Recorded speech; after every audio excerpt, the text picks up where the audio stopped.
About a decade ago, I had a brain hemorrhage. It was my first day of my vacation, and my brother rushed me to the hospital. I went from completely fine without symptoms to brain dead within a couple of hours. Hadn't it been for my mother's unshaking and frankly misplaced faith, they would have pulled the plug on me. Instead, I was kept alive for 3 months. Then, I woke up. It was unceremonious at best. I waved at a nurse, who calmly went to fetch a doctor. I fell in and out of consciousness, and in about an hour, I was sitting up on my own. I had about a dozen tests and several x-rays, but there was seemingly nothing wrong with me. A bit malnourished and lacking vitamins, but a few hearty meals later and I was fine. Before my brother was even told about me waking up, I was already on my feet. A bit wobbly, but still. I heard the word miracle thrown around too many times to count. My mother was beside herself, and it cemented her faith in an unhealthy place. She started giving most of her money to faith healers, spirit guides, and mega churches. I know I shouldn't complain. Her attitude might have stayed the hand of someone who, in good faith, were told to pull the plug. But I just hated seeing her get conned over and over. Still, to her, it all made sense. I had to find a new place to live, and I'd been replaced at my job. I moved in with my brother while I got back on my feet. I still didn't notice any side effects, and in many ways, I was healthier than ever. I stayed with my brother for 2 years before I got a nice job at a lumber mill outside of town and was able to get my own place. And up until about a year and a half ago, everything was fine. Then, things started to feel weird. At first, I thought my old health problems were flaring back up. Every day on my commute to work, I was getting headaches, dizziness, and sudden bursts of neck pain. It got so bad that I started dreading the drive to and from work more than work itself. I went to a doctor, and the results were confusing. It turns out I had a small growth in the back of my cranium. It had a strange shape, and more mechanical than organic. It was metallic in nature, about the size of the palm of my hand. The doctor showed me an x-ray, describing it as a strange, quote, tattoo on the inside of my skull. My first thought was that it looked like a circuit board, but organic. The doctor had no idea what to do. It was such a large area that surgery would be severely life-threatening, and the blood work didn't show any elevated levels. If anything, whatever had grown in the back of my head was benign. I was given stronger pain medication and sent home. They suggested I start keeping a pain journal. For 8 months, my symptoms gradually got worse. I took my medication, but the relief was temporary. I put a lot of time and effort on my pain journal, trying my best to look for patterns. The only pattern I could find was my commute to work. Just as I got to work and just as I got home was by far the 2 worst times of day. I started taking different routes, working from home, and trying different strategies. To my surprise, some of it would work. Working from home was the best solution, but also taking a longer route. Step by step, I started narrowing in on the problem. It was the strangest thing. There's a deep tunnel that connects our town to the I-94, and that stretch of land was causing my discomfort. It wasn't an immediate pain, but every time I avoided that tunnel, I'd feel a lot better afterwards. I decided to prove it once and for all. I stayed in the middle of that tunnel for about 15 minutes. My symptoms were wreaking havoc and growing worse. Pain, dizziness, loss of balance. That was only the start. It felt like I was being tased, and every source of light became blinding. My stomach twisted and turned, and as I was about to lose consciousness, I heard a scream. I didn't even realize it was my own. I had to be taken out by ambulance. The reaction was almost identical to when I first collapsed in my hemorrhage all those years ago. My brother had almost crashed his car rushing to the hospital, and my mother almost had a heart attack. Luckily, I'd woken by the time they got there. I wasn't even mad. I finally knew what was causing my pain. Over the coming weeks, I narrowed down the problem further. It wasn't just that tunnel in particular, it was any kind of tunnel. But it wasn't just tunnels either. Staying long enough underground would cause a similar effect. I took care not to black out again, yet the symptoms were the same every time. I knew that whenever I started hearing screams, I had to get out. A crazy thought came to me. If staying underground was causing me pain, what would happen if I reached higher altitudes? So I took a flight to my college buddy over in New Hampshire. Halfway through the flight, I had to use the restroom. My head was feeling light and cold, like I had ice between my ears. I was getting different symptoms than usual. Vibrations in the base of my neck, uncontrollable eye movement, hyperventilation, drooling. I was a mess. I stayed in the bathroom for 30 minutes. Then, it all just stopped. As I stepped out, I felt amazing. Better than I had in years. No pain, no stress. My body felt relaxed and limber, like I stepped out of a good massage. I only recently learned that during that time I spent in the bathroom, the flight controls and autopilot stopped working. There was also an issue in the in-flight movie, which was picking up massive amounts of static noise. I had no idea.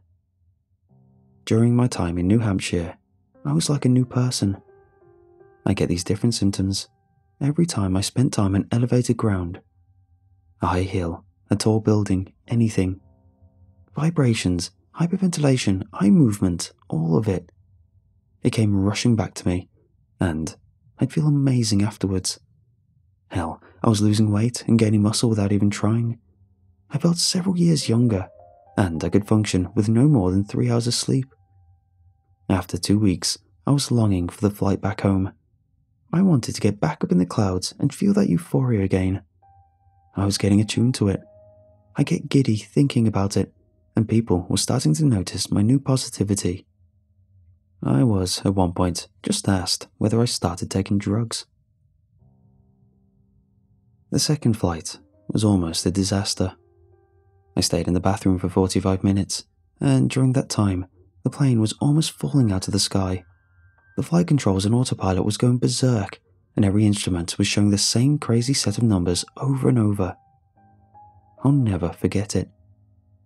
2, 12, 1, 13, 5, 12, 5, 19, 19. I knew this for one simple reason. The same was happening to me. I'd hear bursts of screeches and beeps in the same pattern over and over. After 45 minutes, the flight attendant burst through the door. They laid me down and poured cold water over me. I had an inhuman fever and my skin was turning red. They had to put a blanket in my mouth to keep me from biting off my own tongue. One flight attendant told me, after we landed, that my eyes were bulging to the point where they thought they'd pop out. In my head, I heard the same sequence of beeps and screeches over and over. Somewhere in the back of my mind, there was a voice, a woman calling to me. The last thing I remember from that flight was looking out through a window, seeing the cumulus clouds over New Hampshire. I could have sworn something out there blinked at me. They had to make an emergency landing, and I was examined at the gate. I'd lost consciousness, but I was regaining it quickly. One of the flight attendants stayed a while to talk to me while the paramedics made sure I was okay. They were all so cordial, but this is also where something started to go very wrong.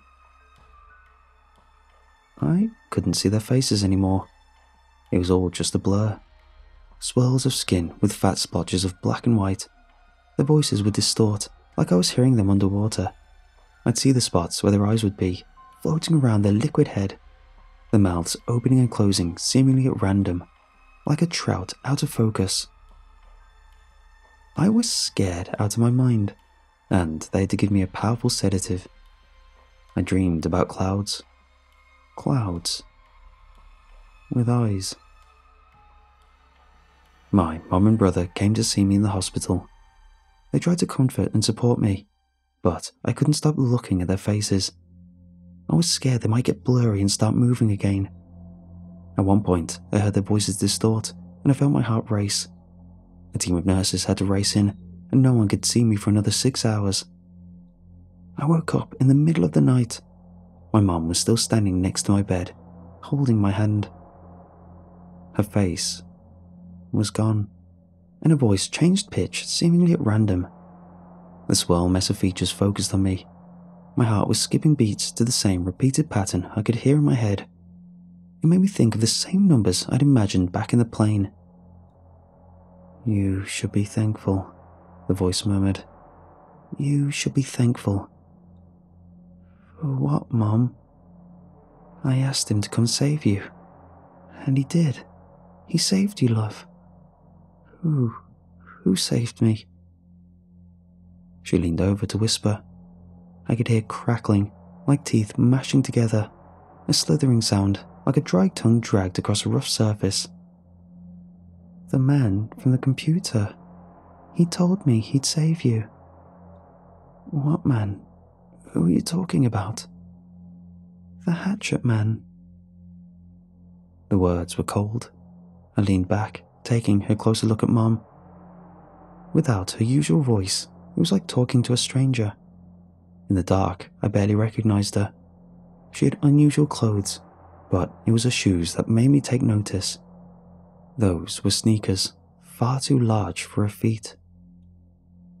Like a bolt of lightning, the swirling face disappeared. It was like pulling a curtain from my mind.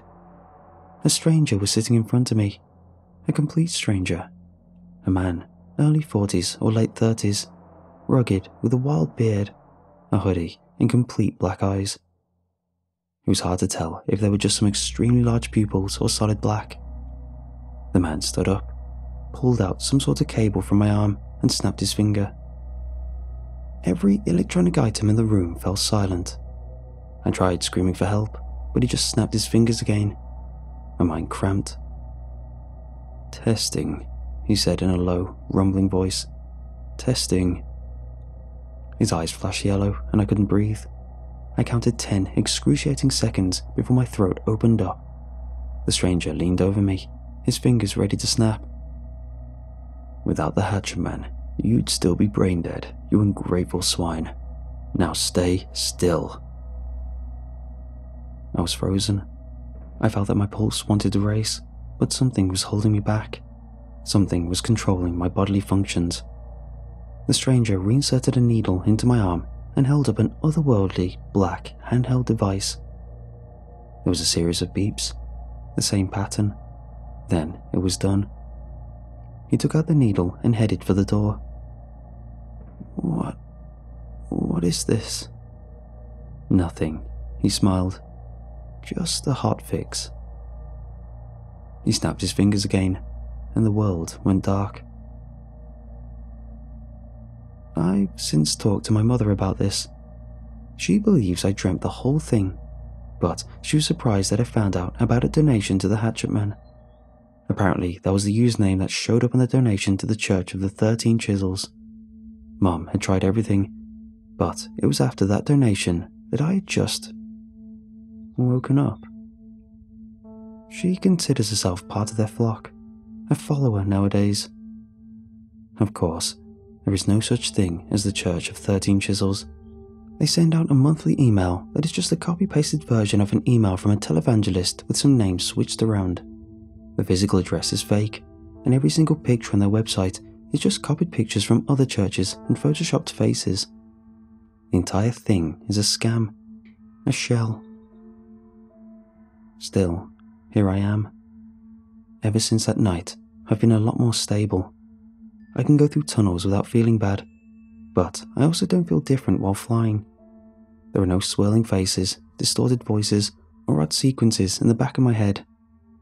Still, I've been to the doctor, and the organic metal growth in the back of my head remains. It just seems to be more passive, a strangeness, or maybe it was just fixed. I don't know if I should be worried. I don't know what this means. and I don't know where to look for answers. Do you guys have any theories? I think the growth saved my life, but I'm not sure what to expect. This must have happened for a reason. I don't feel like I'm doing anything involuntarily, and I don't feel like something's affecting me. But maybe it will, someday.